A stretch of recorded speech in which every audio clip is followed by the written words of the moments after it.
Tonight, 1,000 days with no end in sight. As Ukraine remembers its dead, the country strikes hard and deep inside Russia, less than 24 hours after being given the green light by America. Putin flexes his nuclear capabilities in a threat seen by many as reckless and irresponsible. Есть задачи. The special military operation has its tasks and they will be accomplished. When that happens depends on you in Western countries. I'll ask a former US Army chief whether arming Ukraine was the right decision. Also ahead, Trump in Texas will bring you live build-up of the rocket launch, set to have the presidential treatment. Ahead of liftoff, we'll take a deep dive into the controversial characters the incoming president is counting on to run America. That's all coming up on The World with me, Gillian Joseph.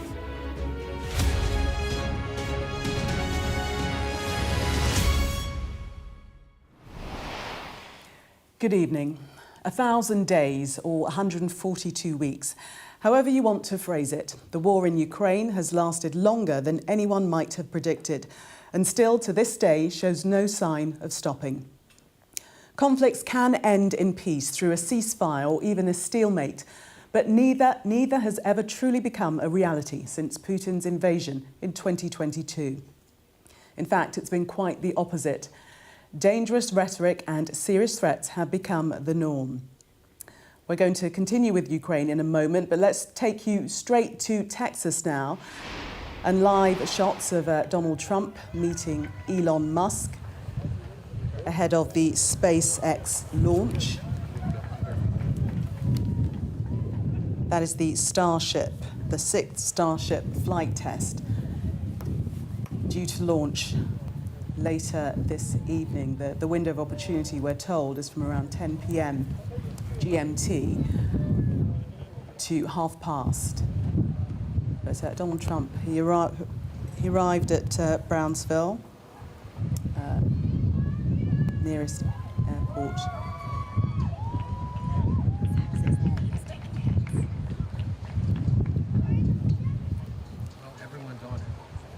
But on Truth Social earlier, Donald Trump sent a message out saying, "I'm heading to the great state of Texas to watch the launch of the largest object ever to be elevated not only to space, but simply by lifting off the ground. Good luck to Elon Musk and the great patriots involved in this incredible project." He's actually in Boca Chica in Texas now, which is the command center for SpaceX. The Starship is 120 meters tall, the biggest rocket ever built. And eventually its role will be to ferry crew and cargo across the solar system. And the ultimate goal, we're told, is to establish a permanent human colony on Mars by the year 2050. So Donald Trump arriving there just before the launch later this evening of the 6th Starship flight test. We will keep an eye on Texas and be back there later in the programme. Well, let's take you back to Ukraine on what is a grim milestone in this war. We'll report on the many who took today to stop and reflect on what's been lost. Ivor Bennett reports from Moscow. In the early hours of Tuesday morning, an assault that now has the world on edge. According to Moscow, this military facility in the Bryansk region was hit by US-supplied missiles. It's believed to be the first time Ukraine has fired Western weapons deep inside Russia. At the G20 summit in Brazil, Russia's foreign minister said the missiles mean America's involvement. They are operated by American experts, military experts. And we will be taking this as a qualitatively new phase of the Western war against Russia, and we'll react accordingly. So how could Russia react? Today, an apparent clue from the Kremlin. Vladimir Putin approved changes to Russia's nuclear doctrine, making it easier to reach for the red button. In theory, Moscow could now launch a nuclear strike. US missiles fired by Ukraine meets the new threshold. The Kremlin blames Washington for escalating the conflict. But the only one threatening nuclear force here is Russia. And Russia's also the one who started this conflict by invading its neighbour. At Moscow's Victory Park, though, the focus was on a different war, the Soviet Union's defeat of Nazi Germany. Authorities discussed plans for next year's 80th anniversary. But there was no mention of the 1,000-day milestone in Russia's current conflict, which was supposed to be over in a matter of weeks. Is it embarrassing for Russia, or a failure even, that it's lasted this long? Специальные военные операции есть задачи. The special military operation has its tasks and they will be accomplished. When that happens depends on you in Western countries. The Kremlin wants Russians to view the Ukraine conflict as an existential struggle akin to World War II, and it seems to be working. I don't think this war is going on for a long time. We should fight to the last.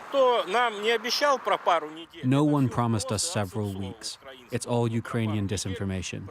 We immediately understood who we were up against and who we'll be fighting. The question is, where does this end? The stakes only get higher. Ivor Bennett, Sky News, Moscow. Live now to Ivor Bennett, who's in Moscow. And Ivor, when it comes to nuclear weapons, could Russia really go that far? Well, Vladimir Putin has given himself that option by approving these changes to Russia's nuclear doctrine, which is the legal framework which dictates its use of nuclear weapons. The most significant change today is that Moscow could now consider a nuclear strike if it comes under attack from any state using conventional weapons, which includes drones, missiles and aircraft. The key phrase in this new doctrine is that if such an attack creates a critical threat to the sovereignty of Russia and/or its territorial integrity. So there is some wiggle room there. I think the wording's deliberately vague, but clearly US missiles fired by Ukraine on Russia does fit that new category. Now, we did know these changes were coming. They were proposed back in September, but the timing of today's presidential approval appears deliberate as a warning to the US just 2 days after it gave Ukraine this green light.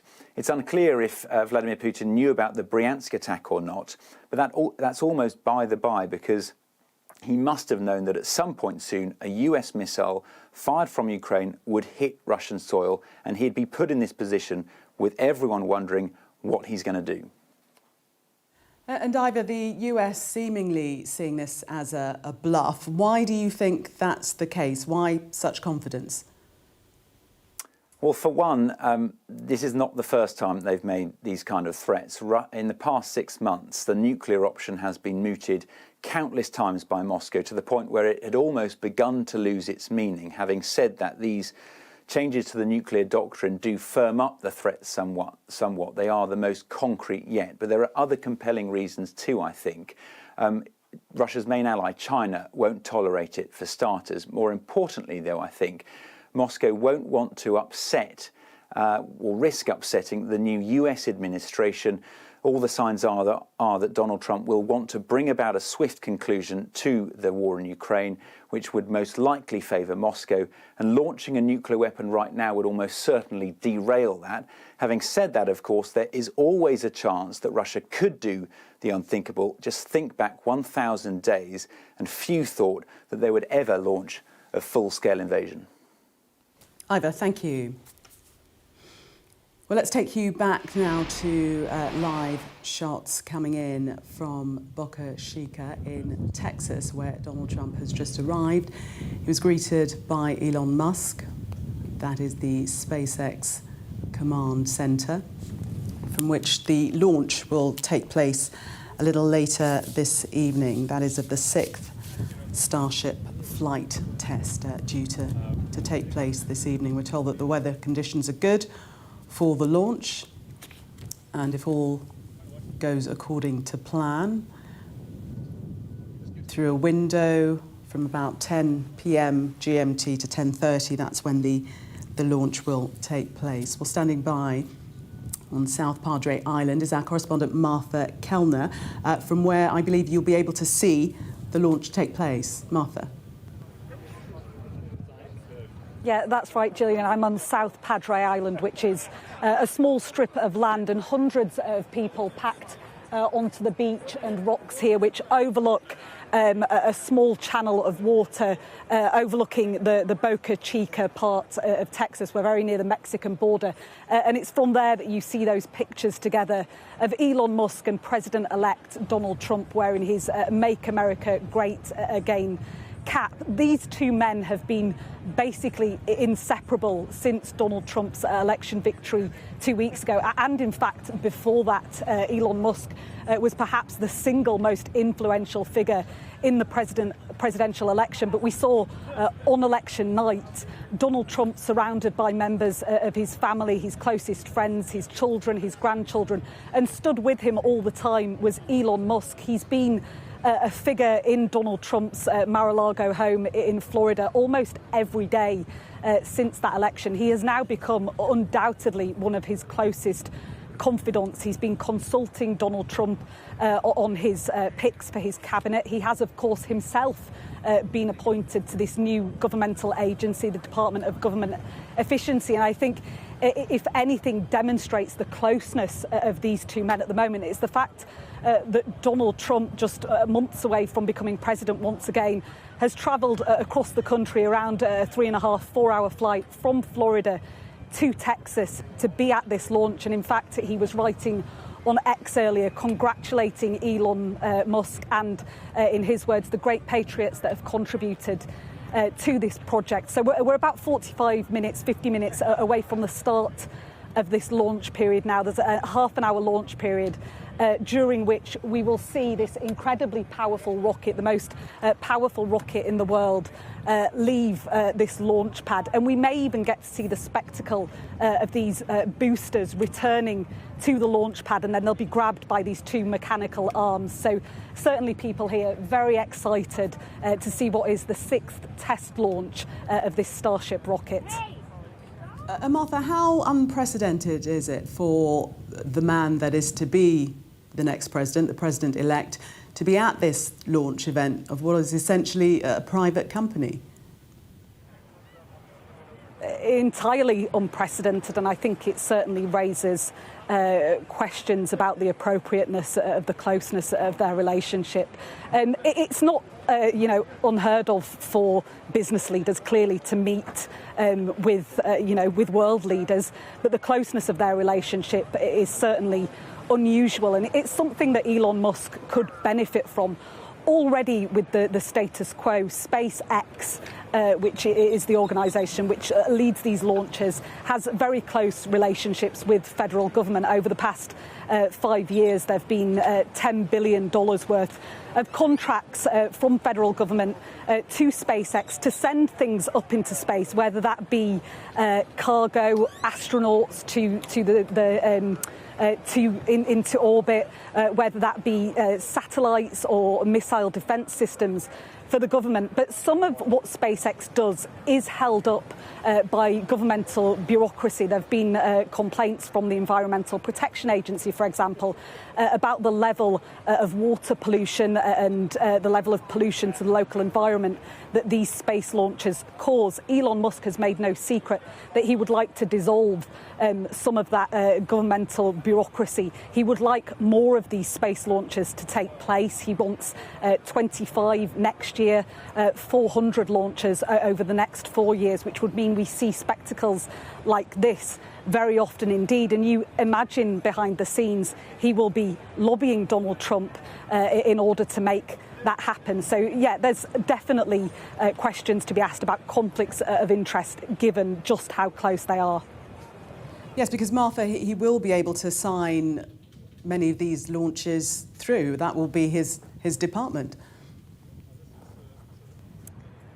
Yeah, Elon Musk, together with Vivek Ramaswamy, who people may remember was for a brief period running his own campaign to be president, they're together the co-chairs of this Department of Governmental Efficiency. And Elon Musk has always said that he is very interested in increasing the efficiency of government. When he took over Twitter and made it X in 2022, he introduced these big sweeping cuts, got rid of around 75% of the workforce.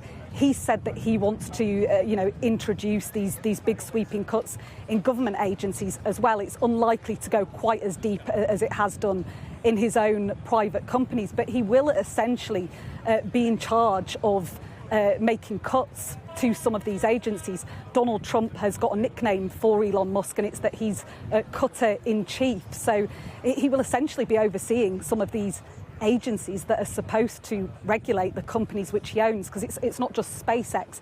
He is also the owner of Tesla, the major electrical vehicle company, and there have been concerns in government expressed about these autonomous self-driving vehicles. Well, he may be able to circumvent some of those inquiries by virtue of the fact that he is now a member of Donald Trump's government. OK, Martha, thank you very much for the moment. We will be back to Texas a little later in the programme ahead of that launch of the Starship flight test, biggest rocket ever built. Well, Donald Trump will be keeping a close eye on the situation in Ukraine. There's been a lot of rhetoric coming out of the Kremlin, but if Putin really did want to use a weapon of mass destruction, it would mean Russia coming into direct confrontation with America. Our security and defence analyst, Michael Clark, has been taking a closer look. Well, the Russians have got a lot of nuclear weapons, 5,500 nuclear warheads, and it's more than the Americans have got, but they've got several thousand as well. What's more important is what are they deployed on? The Russians have got them deployed, about 1,700 of them, and again, that's only about 200 more than the United States. And they have them on a triad of land-based ICBMs, intercontinental ballistic missiles, ballistic missile-firing submarines and aircraft that can launch cruise missiles or whatever with nuclear warheads. So they've got about 1,700 deployed. And again, the United States is only about 150 behind that. Both sides have so many nuclear weapons they could destroy each other several times over. The land-based ICBMs are the most interesting and the most potent. And if we look at where they are, and we're looking at Russia here, but remember, this is always a mirror image. The Americans have got everything more or less the same as Russia. Their ICBM bases are in Russia, and those ICBMs would fly, if necessary, to America. Now, they won't go over the United Kingdom, because if this was a globe, they would go over the North Pole. As indeed, American weapons from bases in Northern America would go over Canada, over the North Pole, into Russia. It takes about 20 minutes, and that's the time that one side would have to react to the other. And if we think about the ranges of these things, if we assume Moscow as a starting point, which it isn't because these bases are elsewhere, but if you just think of it, the range is about 6,000 miles. It can reach, the big long-range weapons can reach everywhere. And if we're talking about ballistic missile submarines, it could be in the Norwegian Sea, it could be in the Bering Sea, it might even be in the Atlantic. So potentially, Russia and America can reach each other, the whole continent, anywhere, at any time, more or less, in the world. That's what they've got. Now, the point about all of this is that this is the way it was in the mid-1970s, and it hasn't changed. Technically, it hasn't changed for 50 years. They've modernized their forces, but they're still basically structured in this way. What has changed is that the arms control regime that built up in the 1960s was quite powerful. That regime has been whittled away and is almost now non-existent. And so the arms control agreements that used to build predictability into all of this have now more or less disappeared. And that's what makes President Putin's statements more reckless these days than they were, say, a year ago. I'm joined now by Ben Hodges, who served as Commanding General for the US Army in Europe. Welcome to you. Thank you very much for speaking to us here on The World. First of all, what are your thoughts on the decision to allow Ukraine to use US long-range missiles to strike deep into Russia? Well, of course, this is at least 2 years late than when it should have been done. Giving Ukraine the capability to protect themselves, their civilians, their civilian infrastructure from the endless Russian attacks against these civilian targets. The ATACMS, the 300-kilometer range missile that we're talking about, will give Ukraine finally the ability to hit Russian headquarters, Russian logistics, Russian artillery, the capabilities that are needed for Russia's counterattack against Ukraine's Kursk bridgehead. What they really want, of course, is to be able to hit the airfields in Russia from which Russia launches its attacks against civilian targets inside Ukraine. Do you characterize it as an escalation in the war or a means to bring about an end to the war? Well, what I characterize it is as a decision that should have been made 2 years ago. But the fact that we're still goofing around with policy decisions reflects that the Biden administration and other European countries still have not settled on a clear strategic objective, which I believe should be to help Ukraine defeat Russia, because it's in the best interest of the United States and in the best interest of Europe. The Chinese. Do you see it? Sorry to interrupt. Do you see it as an escalation or not? Oh, of course not. Look, the Russians. They want to portray it as an escalation because they know that a lot of people in Washington, in Europe, will say, "Oh my God, this is a terrible decision. It raises the risk of war."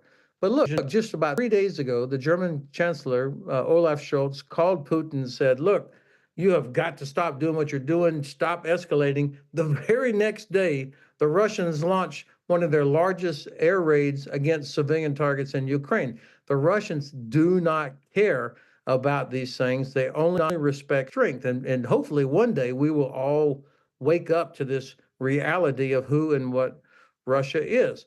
They only respect strength. And so what we're doing, what President Biden has finally done, is given the Ukrainians the ability to use some weapons that can help them protect themselves against very large, endless Russian attacks against Ukraine. And do you think this will be a significant game changer in the war? Will this really help? We spoke to a Ukrainian MP yesterday who said that actually it's not going to make that much of a difference. So, of course, it depends on your perspective. If you're a Ukrainian soldier or a civilian that lives in a town that's getting pounded by Russian rockets and missiles, that's a big difference. But I don't like the phrase game changer, because there is no weapon system, no platform that is a game changer unless we provided an enormous quantity. Or the real game changer would be if the President of the United States said, "It is our policy that Ukraine wins this war, and therefore we're going to do everything to help them win." That would be a game changer. Giving Ukraine the ability to use ATACMS against targets inside of Russia that are directly connected to this Kursk bridgehead, that's not a game changer, but it will make it very difficult for Russia to launch a coordinated attack against the Ukrainians inside that bridgehead.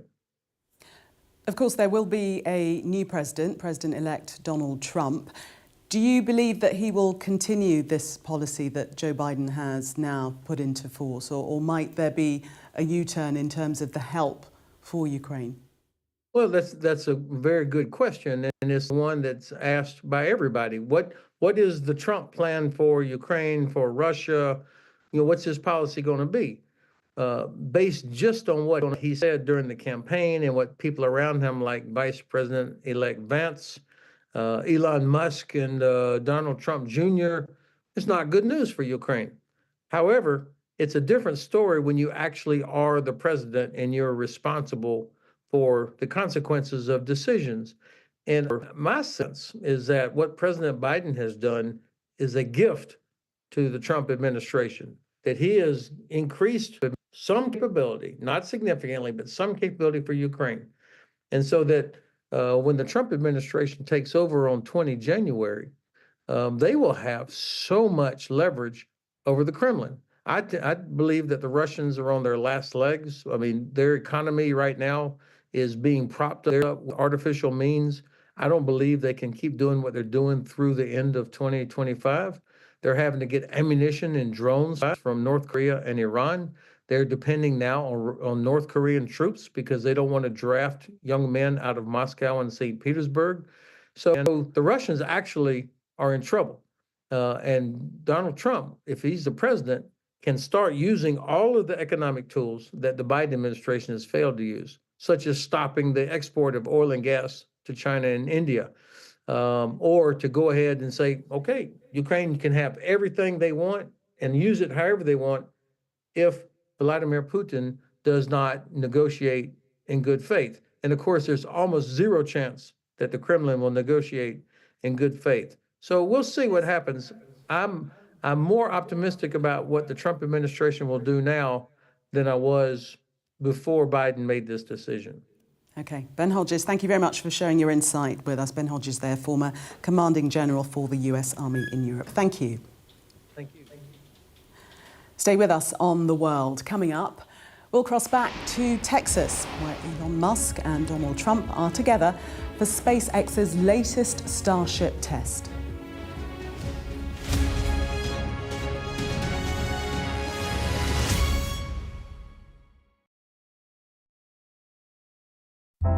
Big stories don't always come from big cities. I'm Lisa Dowd and I'm Sky's Midlands correspondent. You are not getting in this elevator, okay?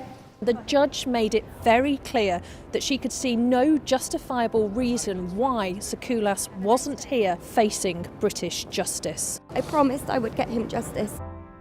Free, wherever you get your news. This is what they're up against. The wind is the really big problem. It is back-breaking work and the smoke is thick. It's been working well. Water levels are dropping, but no one knows what impact further rain will have. What would you do if this place wasn't open? This is the exact spot in Nottingham where their 19-year-old son, Barnaby Webber, lost his life. I just think it's so cruel and so harsh. It's really scary. We're terrified. In this community, I'm told that everybody knows someone affected by COVID. Hopefully this will be the last wave. Sky News gets the full story first. Change seems tantalisingly close in this corner of the UK. Wales was the first to introduce the plastic bag charge. It's legal to let go. Set the speed and take the hands off. It's almost driverless, but not quite. Hans is a highly trained police dog. The force is incredible. It's really frightening, actually. This is my patch, my specialism. It's also my home. Play Sky News. From the Sky News Centre at 7. Now that you're up to date, we can go into a bit more detail. Things can change incredibly quickly. Taken by surprise. Have you ever known a moment like this in British politics before? Yes. Cheers. We'll start with breaking news. Let's get the latest on the ground. So, by the end, we'll hopefully all understand what's going on in the world just that little better.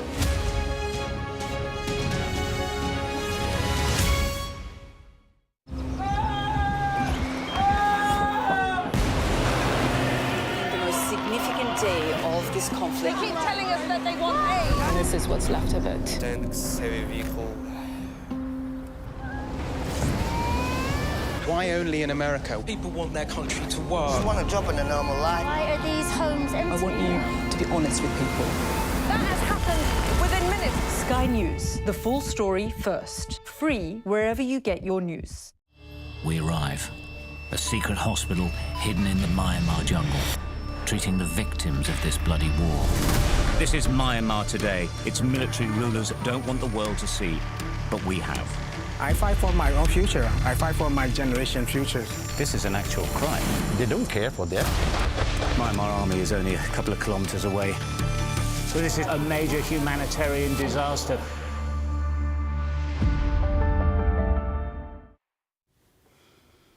Welcome back to The World. We're going to take you straight to Texas now, where SpaceX's Starship is being prepared for liftoff. The launch window opens in just under half an hour's time. And they're always fascinating events, but tonight's is rather special, not because of the spacecraft, not because of the mission, but because of who will be watching. So, Donald Trump, the president-elect, is in Texas for the launch, travelled from Mar-a-Lago resort in Florida. And this, of course, is all to do with the president-elect's close relationship with SpaceX's founder, one Elon Musk. Well, those were the latest pictures, but let's cross to South Padre Island, where our correspondent Martha Kellner is positioned with a view of the launch, I'm told, Martha. Yeah, hundreds of people packed onto this small strip of beach and rocks, Gillian, in South Padre Island.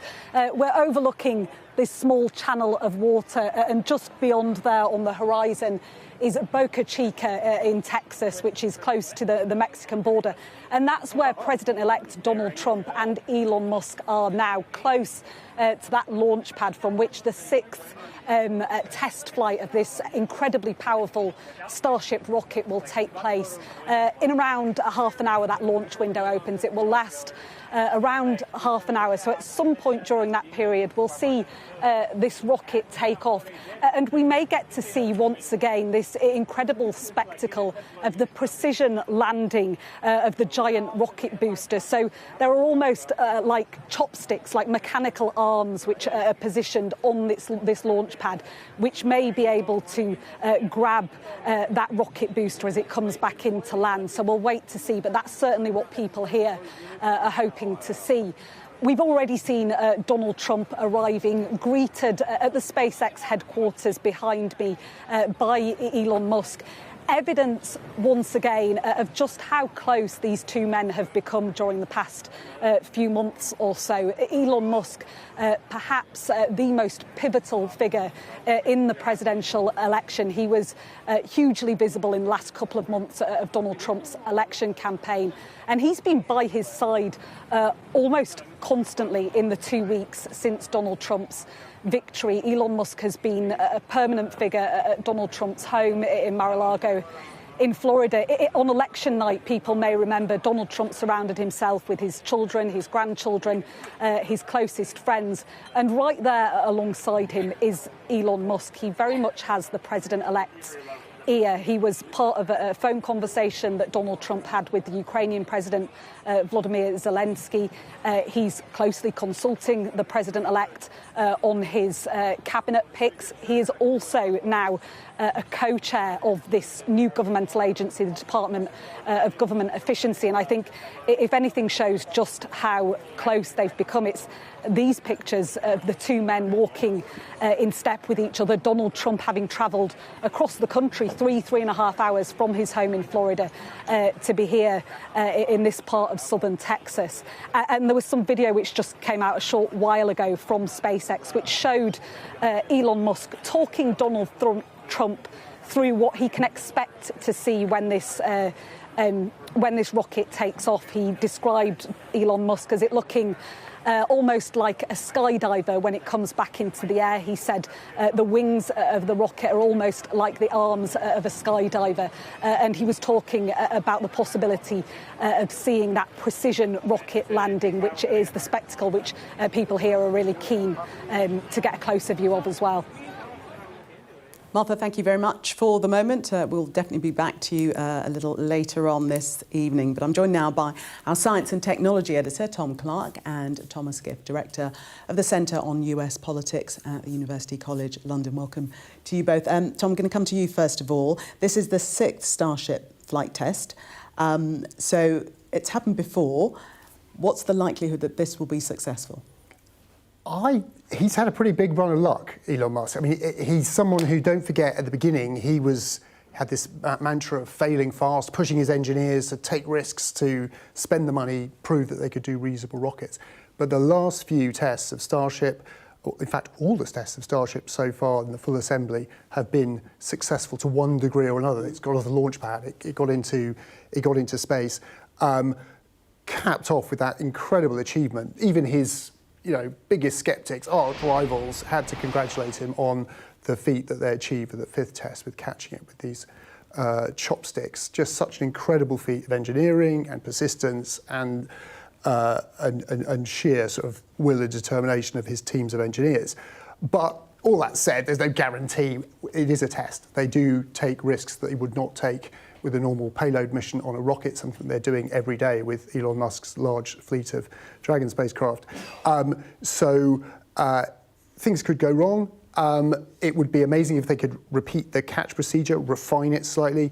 But the other really important thing to watch is what's happening with Starship, the ship that actually sits on top of that big booster they're going to catch. That's slightly further behind in its development. They need to test the heat shields on it, prove that it can cruise safely through the Earth's atmosphere. That's the re-entry vehicle that is part of Elon Musk's bid to make this reusable mega rocket that can take payloads and humans into space as part of his vision. So there's a lot to watch. I just want to say how insanely jealous I am that Martha gets to go and not me. I've been desperate to watch this in person. But anyway, I can watch him here. That's the luck of the draw. Thomas, just to bring you in now, we were talking very much previously about the relationship between Donald Trump and Elon Musk. I mean, Elon Musk is in a prized position.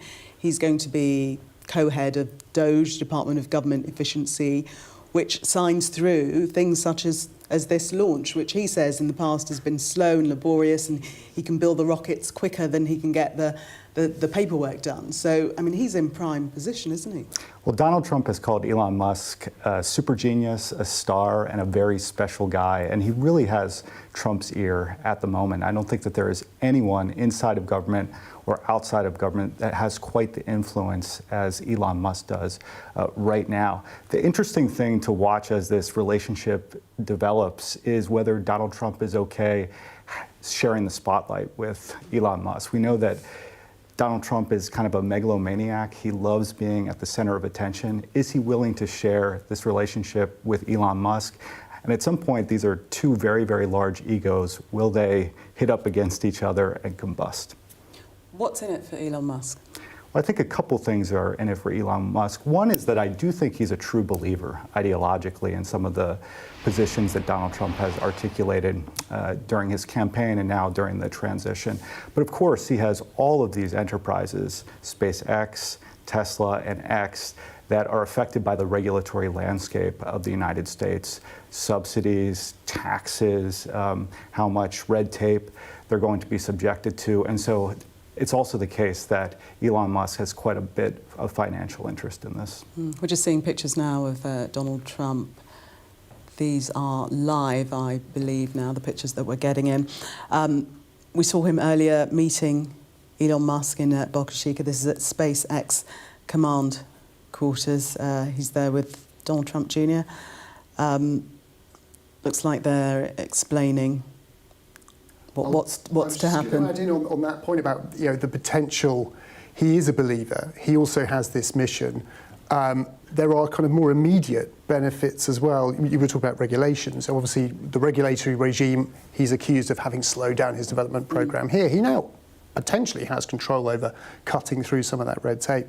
But just in the smallish world of space launch, $4.5 billion of contracts for the Artemis mission, that's getting men to the moon for NASA, has been awarded to SpaceX, which he's benefited from under the federal government.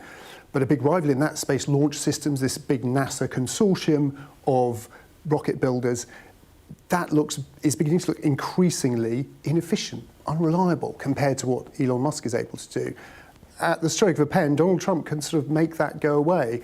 There's an immediate potential advantage for Elon Musk in the kind of federally granted launch business for defense contracts. That's for commercial satellite launches as well, for NASA business.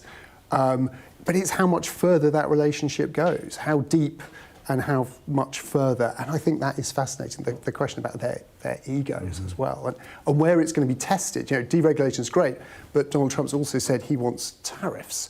One of Tesla's biggest export markets is China, one where most of their materials come from. They're going to come up against each other there. Also, Donald Trump has campaigned hard on a pledge to get rid of tailpipe emission regulations to sort of boost the fossil fuel car industry. Elon Musk has made it very clear that's not something he's in support of. So where do those frictions lie? Where does the bromance start? Where do the cracks start to show? Yeah, the big question. Let's take you back now to South Padre Island and our correspondent there, Martha Kellner, who has a beach view of the launch that's due to happen at around 10:30 GMT, and I gather there are crowds where you are, Martha. Yes, certainly, probably several hundred people now packing this small strip of beach and rocks which overlooks a body of water towards Boca Chica in Texas, which is where Elon Musk and President-elect Donald Trump are.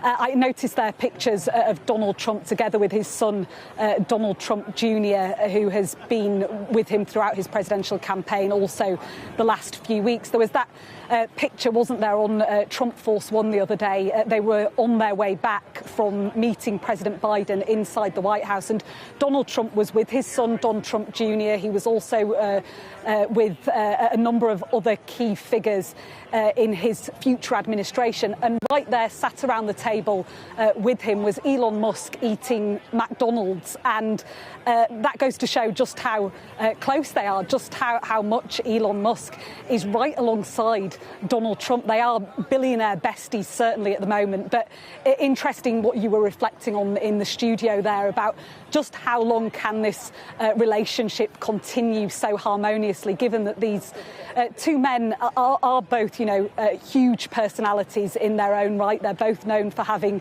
large egos. They're also both known for being combustible figures as well at times, having relationship breakdowns with some of their closest confidants and closest employees. Certainly, Elon Musk has known to have, suffered relationship breakdowns in his various companies over the years. I actually was speaking yesterday to Errol Musk, who is Elon Musk's father, and I put that question to him, is that administration big enough for both of these men? Can they continue as they are? And he said he didn't think it would be a problem. He said as long as Donald Trump keeps listening to Elon Musk, in his words, but who knows how long that will continue. But certainly at the moment, Elon Musk having a big hand in Donald Trump's decision-making. There was a controversial pick that Donald Trump has made to be his Attorney General, so that's the highest legal figure in the United States. He's picked Matt Gaetz, who is, a controversial figure on both sides of the political aisle. He's subject at the moment to ongoing investigations around bribery, drug use, sex trafficking of a minor.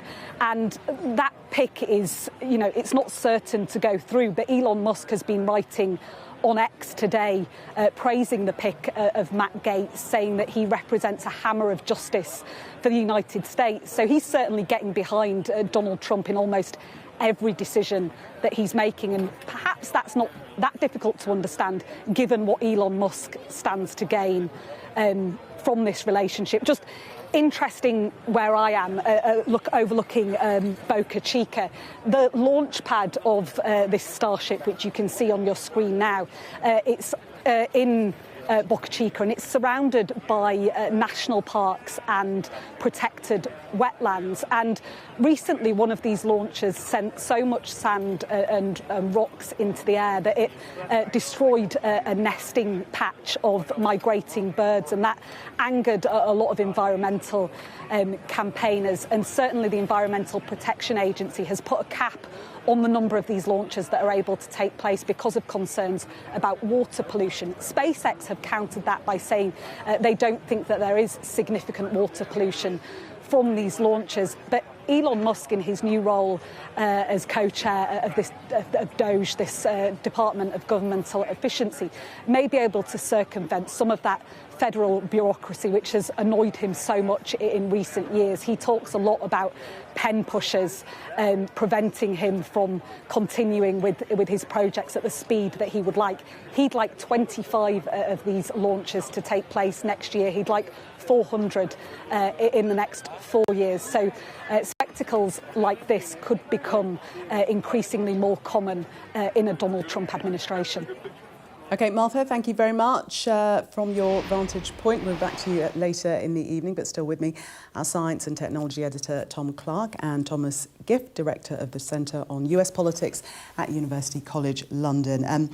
Tom, to you first of all, it's interesting what Martha was saying about the environmental impact of these launches and the fact that there's a cap on them because of that. That's going to be within Elon Musk's department. Yeah. Arguably it is, and that's to his, you could say cynically that's immediately to his advantage, as would be cutting red tape around road safety, because obviously road safety concerns have been one of the major blocks in the AI systems that control his self-driving vehicles. He wants to have fleets of Tesla taxis in California, and he's running into all sorts of obstacles there, as he has with the FAA, the Federal Aviation Administration, that regulates the airspace and prevents him from landing rockets on top of people during high-risk tests like these. But I think the question goes, how much further do these two men, this sort of almost like a new kind of strange oligarchy in a way, two very wealthy, powerful individuals with very different backgrounds coming together with mutual benefit, how far does that extend into other areas of environmental or safety regulation? Does it, if there's I've heard economists talking about these $2 trillion of cuts to savings to the efficiency measures in the federal budget. If that extends to science and engineering and education, those are things that have actually given the US its pole position in this area, that people like Elon Musk have benefited from, those brilliantly trained engineers. I'm just curious to know how far this extends, and I don't think we know yet. And I'm fascinated by these rocket launches from an engineering point of view, but it's almost these two individuals and what I can read from their faces and the steps of conversation. That's almost what's more interesting at the moment. Yes, how far are they going to go? Thomas, Martha there described them as bestie billionaires, didn't she? And it was mentioned how much longer will Donald Trump keep listening to Elon Musk. He does have his ear at the moment, but how long will that continue for? Well, I think that's the big question, because we saw in Donald Trump's first term that a number of high-profile appointments that he made, who he said were stellar talents and were sort of cast in these roles perfectly, ended up leaving his administration, resigning, and saying very nasty things about Donald Trump. Again, just going back to this issue of two individuals with very, very large egos. It almost seems inevitable, either when it comes to sort of personal disagreements or policy disputes, that these heads are going to butt up against one another. He's going to be co-head of the DOGE department, Department of Government Efficiency. What's your overall opinion of Trump's nominations thus far? They've raised an eyebrow too, haven't they? I think that's to say the least. Each appointment has been more, I think, controversial. I think for Donald Trump, though, one word defines all of them. That is that they've been loyal to him. They've been loyal to him for years, and he's repaying that. Donald Trump really perceived that his main mistake in his first administration was choosing inside the Beltway types, kind of Washington insiders, status quo workers who had spent their entire lives and careers in the nation's capital. He is absolutely committed to disrupting that. And so all of his appointments, they absolutely have that in common, that they're not the typical picks. What were your thoughts on Pete Hegseth as Secretary of Defense? That may be the most controversial alongside Matt Gaetz for Attorney General. He's a Fox News anchor.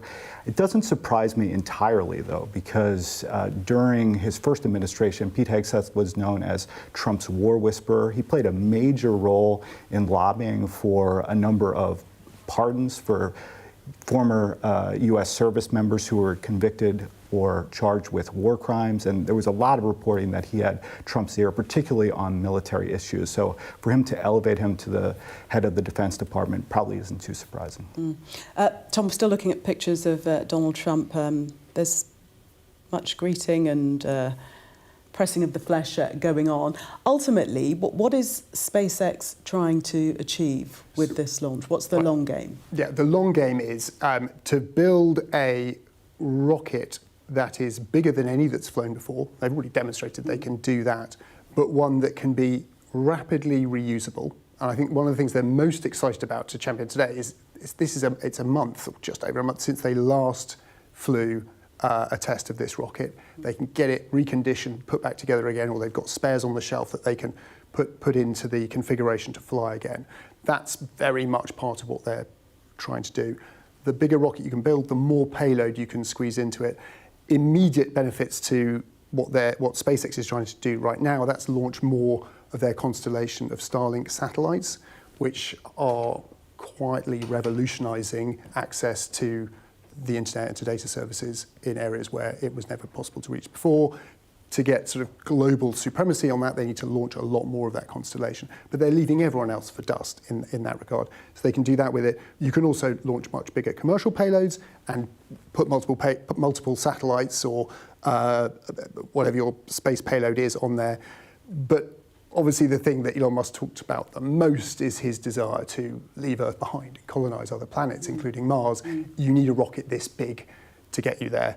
In fact, you need quite a lot more than this, because you'd need to build several of them and refuel them in space and make sure they're big enough and strong enough and insulated enough from radiation to get you there. A lot of people think it would never happen. But he's certainly demonstrating one thing, which is he has a vision and he's not diverted from it yet, and he is winning in terms of demonstrating that. And actually, from a commercial point of view, SpaceX is now doing more launches as a single company than the rest of the world put together every year. Wow. From a standing start not that long ago. So they've become utterly dominant. You can see why he has the favour of people like Donald Trump. But the question is, this is a man who's very, very used to getting things his way. And that goes back to your point, how long can it last? Where do the differences lie? And perhaps, are his ambitions even greater than Donald Trump's, really, when it comes down to it? That is the question that you pose, Tom. Thank you very much for the moment. Well, let's cross back to South Padre Island and our correspondent there, Martha Kellner, who's soaking up the atmosphere ahead of the launch. Martha.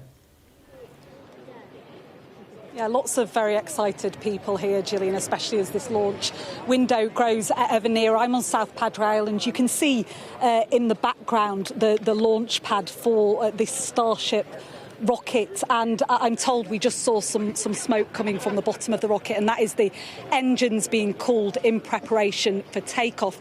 I'm just going to bring in here James, who's driven here. You'll stay exactly where you are, sir. Okay. You've driven here from Houston. Yes. This is your fourth launch. Fourth launch. What can we expect to see, James? It's going to light up, and about 30 seconds later, your insides are going to start to shake. I mean, it's very loud. And then it kind of gets real small in the sky, and then it comes down, and big sonic boom, and hopefully a good landing. And the landing at the moment is the big spectacle that we're expecting to see. It's almost like chopstick-style manoeuvre where it will catch the rocket boosters. Yeah, it looks like it's coming down so fast, and the last time I thought the engines didn't light because they waited so long to light them. I mean, it stops like right before it gets down, and then it just hovers and floats in. And hopefully it does it this time too. It's going to be spectacular either way. And there's something unusual about this launch, isn't there, in that President-elect Donald Trump has flown over here from Florida. What do you make of this relationship between the President-elect and Elon Musk? They're very close, aren't they? Yeah, I like it. I just don't know if two alpha males can be in the same room very long together. We'll have to see. But, yeah, I like both of them. I don't know how they're going to... Two of the biggest guys around in the same room sometimes doesn't work. Two quite big egos. But in some ways, this relationship is as beneficial to both of them, mutually beneficial. And I think Elon Musk has said he hopes to have 25 of these launches next year. Yeah. At the moment, he can't because of the environmental protection agencies. Yeah, I think they both got big egos, but I think their goals to help this country and help humanity will overpower their egos. So I think you're going to do all right. And Donald Trump at one of his recent rallies was talking about the hope of a mission to Mars through SpaceX and this Starship. Do you think that is within your lifetime? They may land a rocket on Mars, but I doubt if I see a bunch of people living up there. No, I think they'll be up there in a couple of years, yeah. That's brilliant. Thank you ever so much. James has driven down from Houston to be here. Most people here have come from various parts of Texas, but some people have come from further afield. I've spoken to people who have flown here from across the country, from California, from Florida as well. Interestingly, I was speaking to one lady who lives just 27 miles away in the town of Brownsville in Texas. She's a huge supporter of space exploration, a massive fan of Elon Musk too.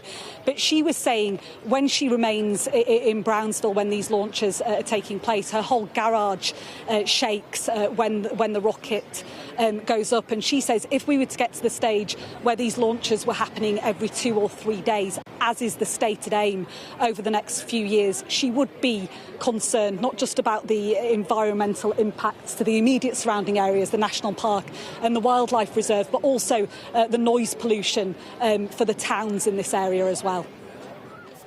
Martha, thank you very much. Martha Kelmer there for us in South Padre Island. Thank you. Back to you later on in the evening.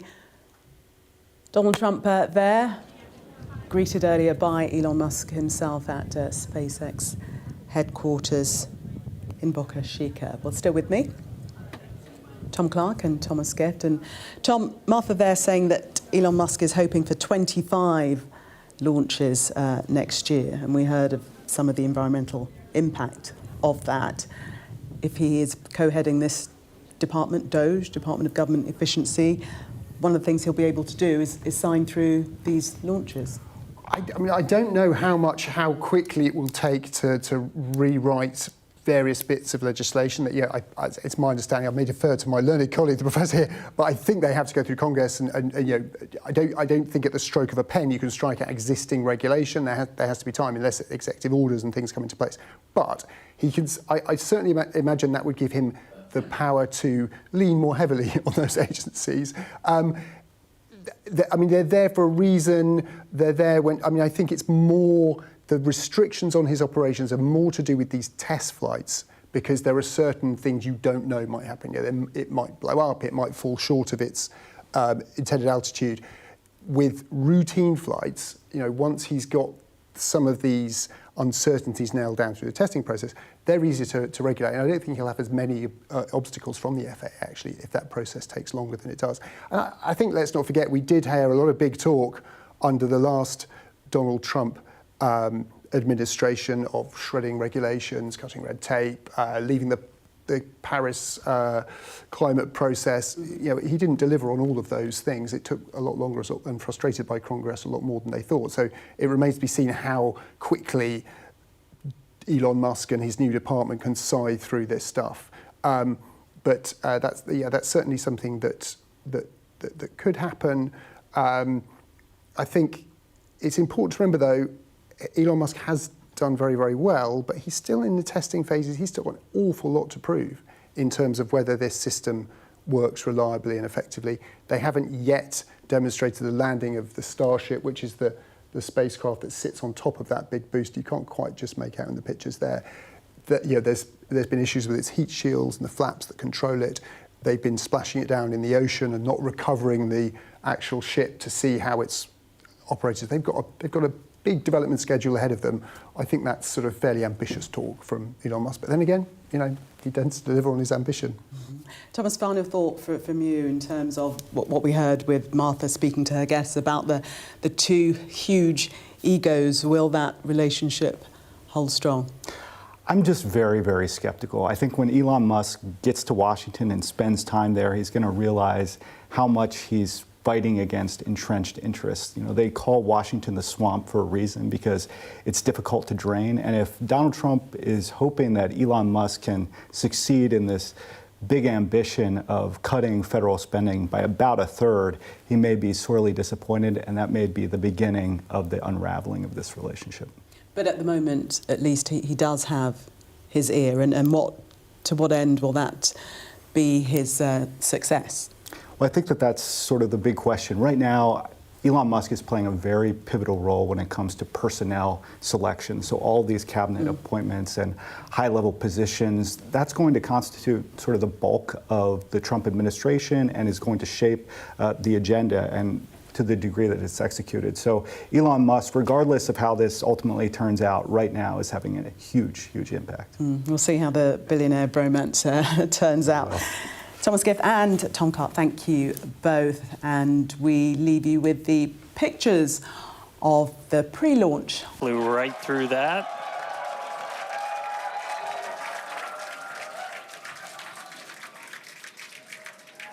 Flight directors go for launch. All right, we're now T-minus 20 seconds until liftoff of Starship Flight 6. This will mark our second attempt to catch the Super Heavy booster at the launch tower, as well as 10, 9, 8, 7, 6, 5, 4, 3, 2, 1.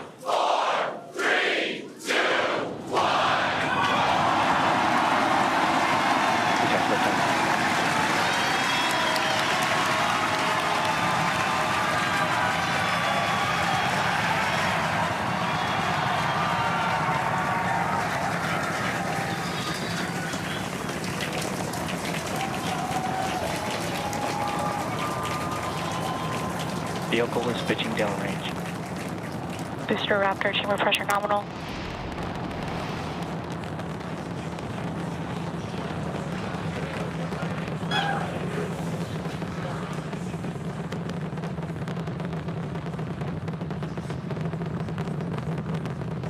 Booster and ship, avionics, power, and telemetry nominal.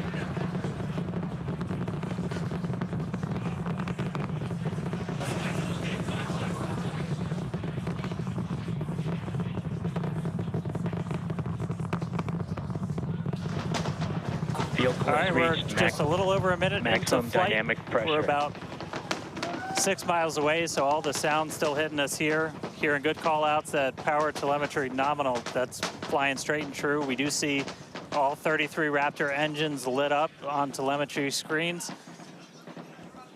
At this point, we've passed through that point of maximum aerodynamic pressure, that max Q. Now, coming up in just a little over a minute from now is going to be hot staging. So we're going to see the 6 engines on the ship ignite while still attached to the booster. Just before that, we'll see all but 3 center engines on the booster shut down. In what we call MECO, it's most engines cut off instead of main engine. And so while we continue to watch it go up, a lot of our flight controllers looking at all the systems around the tower. Again, we have to send a manual command. Just about 30 seconds away from hot staging.